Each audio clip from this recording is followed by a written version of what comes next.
नमस्कार, जय श्री कृष्ण। आज मैं भागवत गीता के दूसरे अध्याय के महात्म्य का पहला भाग प्रस्तुत कर रही हूँ। श्री भगवान जी कहते हैं, हे लक्ष्मी, प्रथम अध्याय के महात्म्य के उत्तम उपज्ञान मैंने तुम्हें सुना दिया। अब दूसरे अध्याय के महात्म्य श्रवण करो। दक्षिण दिशा में वेद वेदांत ब्राह्मण के पुर नामक ग्राम में श्री मानदेश्वर नामक एक विद्वान ब्राह्मण रहते थे।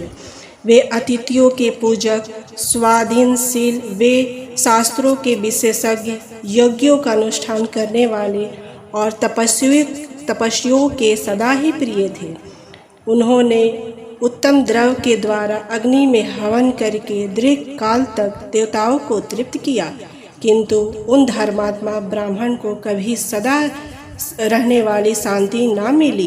वे परम कल्याणमय तत्व का ज्ञान प्राप्त करने की इच्छा से प्रतिदिन प्रचुर सामग्रियों के द्वारा सत्य संकल्प वाले तपस्वियों की सेवा करने लगे।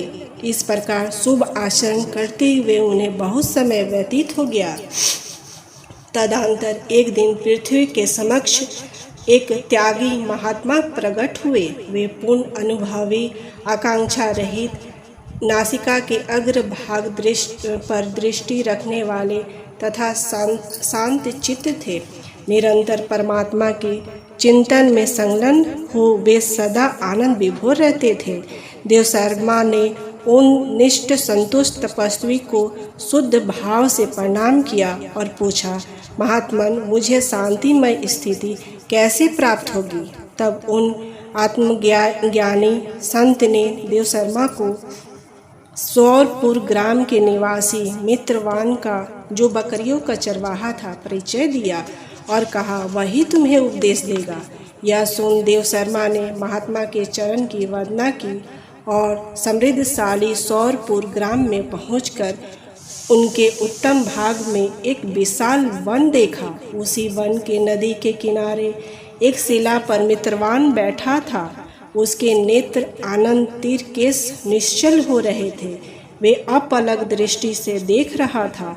वह स्थान आपस का स्वाभाविक बैर छोड़कर एकत्रित हुई परस्पर विरोधी जंतुओं से घिरा हुआ था। वहाँ उद्यान में मंद मंद वायु चल रही थी।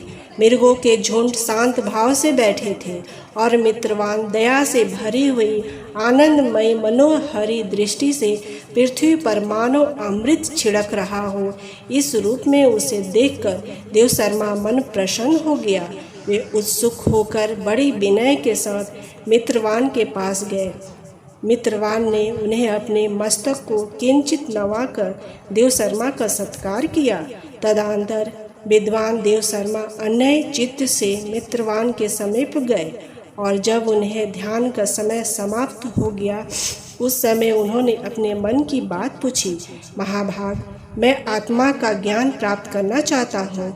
मेरे इस मनोरथी पूर्ति के लिए मुझे किसी ऐसे उपाय का उपदेश कीजिए जिसके द्वारा सिद्धि प्राप्त हो चुकी हो। धन्यवाद। आगे का अंक अगले अंक में प्रस्तुत करूँगी।